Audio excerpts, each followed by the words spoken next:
Aujourd'hui, on va voir tous ensemble que la gauche, notamment la France insoumise, a choisi les morts qu'ils allaient soutenir. Donc là, on va regarder un tweet de Thomas Porte qui a mis dans sa biographie cheminot. Parce que par le passé, il était cheminot. Donc il écrit cheminot pour rappeler, regardez, je suis en prolo. Mais il faut quand même préciser que Thomas Porte, en ce moment en tant que député, est déjà très certainement multimillionnaire. Mais voilà, pour se rapprocher du peuple, il faut rappeler, regardez, je suis un cheminot. Et on peut voir dans sa bio aussi, c'est très rigolo, il est le président de l'Observatoire national de l'extrême droite. Donc ça veut dire qu'il y a un observatoire de la droite, quoi. Et ça s'appelle l'ONED. Et on peut voir que c'est suivi par Raphaël Arnaud, Marcel, etc. Par Manès Nadel, ok. Et du coup, est-ce qu'il y a un observatoire de l'extrême gauche? Et est-ce que c'est juste légal, un observatoire de la droite? Je trouve ça très particulier. Et du coup, Thomas Porte en est le président. Donc ça veut dire qu'en plus de son salaire de député, il est très certainement rémunéré de par son activité de président de l'Observatoire national de l'extrême droite. Donc il est très certainement vraiment pété de thunes. Mais n'oubliez pas, c'est un cheminot. J'adore, mais vraiment j'adore. Hein. Et du coup, Thomas Porte est en deuil. Pourquoi? Terrible drame ce matin avec la mort de 8 migrants dans la Manche. Quelle horreur. 45 personnes sont mortes depuis janvier, confirmant que 2024 est l'année la plus meurtrière depuis 2018. Et on le rappelle quand même que ces morts sont dues à la gauche, qui fait passer des messages en Afrique expliquant que l'Europe et l'Occident de manière générale, c'est un Eldorado, que vous aurez plein d'aides sociales, etc. Donc venez miser votre vie. Nous, on a besoin de pauvres et d'esclaves. Venez chez nous. Et du coup, ils meurent. Et après, la gauche, ils font « Oh, ils sont morts. Oh, on comprend pas. » Les politiques des barbelés de Macron et ses amis d'extrême droite tuent.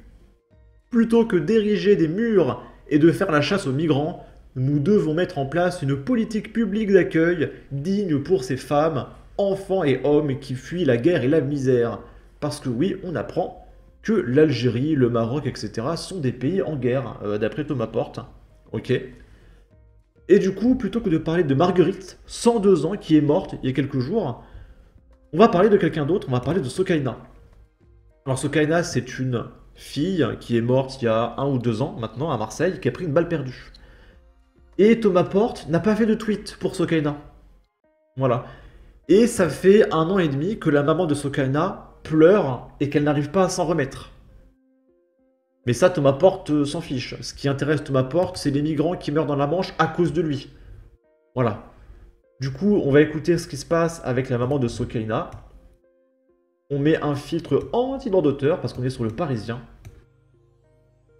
Je suis morte vivante. Je me lève le matin, dans ma tête, il y aura Sokaina qui va venir. C'est pas vrai, je sais. Il y a tout juste 1 an, Sokaina, 24 ans, était tuée d'une balle perdue de Kalachnikov alors qu'elle révisait dans sa chambre à Marseille. Tirée depuis un scooter monté par 2 hommes, la balle a traversé la façade de l'immeuble de l'étudiante, situé cité Saint-Is. Ouais, bah, c'était un dimanche et c'était à 10h, 11h moins quart, je crois. On entendait des tirs. Et puis vraiment, c'est des tirs. Moi, je croyais au début, c'est des pétards. On est allé là à la fenêtre pour regarder, mais on n'a rien vu. Et la petite, elle voulait il faut y aller chercher le chargeur pour son téléphone. Il a toqué. Elle n'a pas répondu, Sokaina, et puis il a toqué encore, elle n'a pas répondu.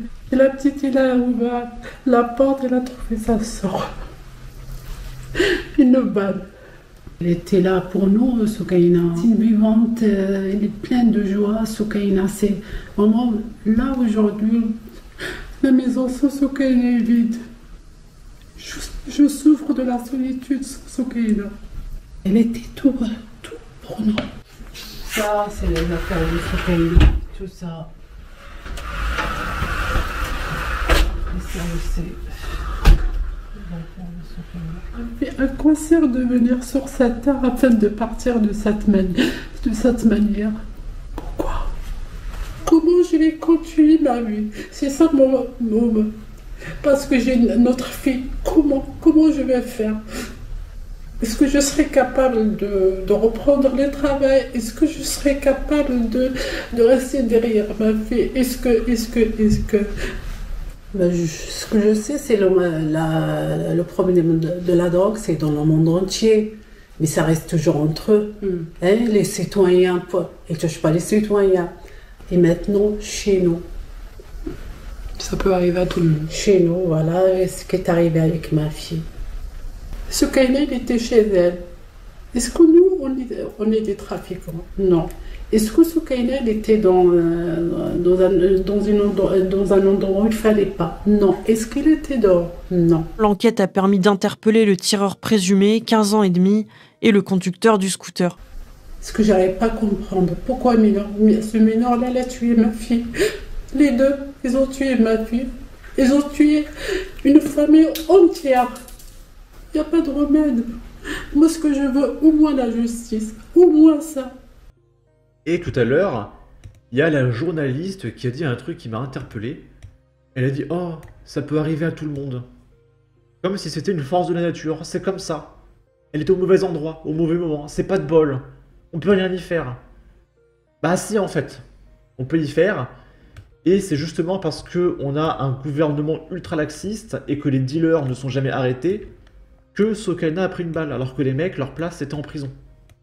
Voilà. Je pourrais aussi parler du papa de Lola. Le papa de Lola qui est mort de chagrin suite à la mort de sa fille. Et de plein d'autres facteurs. Et ça, Thomas Porte, il n'en parle pas. Ce qui importe à Thomas Porte, c'est les migrants. Ok. Là, c'est Yann Brossa, c'est un communiste qui est invité, mais genre tous les jours sur BFM TV, alors que le mec est à 2% dans les sondages. Genre BFM est un média communiste maintenant, c'est assez étrange. Et du coup, Yann Brossa explique 3% des Français éprouvent de la joie à l'idée que Barnier soit Premier ministre. Sondage pour la Tribune. 3% des Français consomment des sandwichs. Coïncidence? Et le mec est député, il tweet ça. Enfin, est-ce que je suis censé commenter ça? À un moment donné, enfin, c'est affligeant, hein, c'est affligeant. Là, c'est une news du Parisien qui est vraiment... Alors, c'est tragique, mais la façon dont laquelle le Parisien présente l'événement est drôle. Donc, c'est-à-dire qu'il y a un mec qui est mort, ok, on va lire l'article rapidement. Des débris partout sur la chaussée.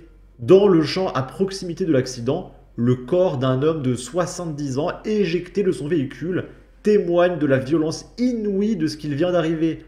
Le 7 septembre, le conducteur d'une Audi RS6 a percuté à pleine vitesse une Dacia sur le départemental 57 dans le Doubs. Le septuagénaire au volant est mort sur le coup. Son passager a été grièvement blessé. Et du coup, c'est encore un jeune Naël. Là, c'est pas un refus d'obtempérer, mais c'est un mec qui faisait le fou sur la route. Et apparemment, le mec allait à 130 ou 140 km à l'heure. Et du coup, c'est quoi le titre de la news du Parisien? Un militant d'extrême droite incarcéré après avoir provoqué un accident. Alors du coup, je vois pas trop le rapport entre le fait qu'il y a quand même un mec qui a tué quelqu'un, il y a un mort, mais il faut préciser que le mec, il est de droite. Mais j'ai jamais vu ça. Pourtant, F de souche, bon, c'est de droite. Mais j'ai jamais vu une news de F de souche qui explique que, je sais pas, Naël, il a voté à gauche.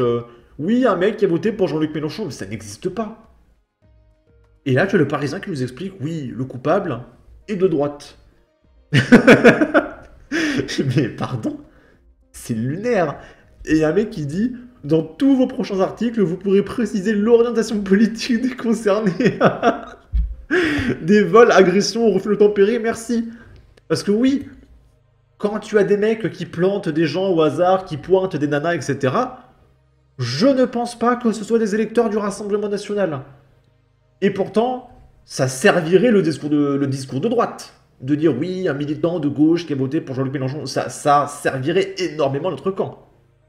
Mais on ne le dit pas parce que ça n'a aucun rapport, en réalité. C'est vraiment trop bizarre. C'est encore la faute de l'extrême droite. Il y a vraiment que eux pour faire des rodéos sauvages. Vous avez oublié de dire que le décédé était un fervent défenseur de la LFI, pro-Palestine, wokiste et pro-Jean-Luc Mélenchon, à deux doigts de parler d'un acte politique. Non mais c'est... c'est délirant, c'est absolument délirant. En tout cas, n'hésitez pas à donner votre avis, votre opinion, à partager, liker, commenter, ça aidera au référencement de la vidéo sur YouTube. Abonnez-vous, suivez-moi sur Twitter, prenez soin de vous, salut!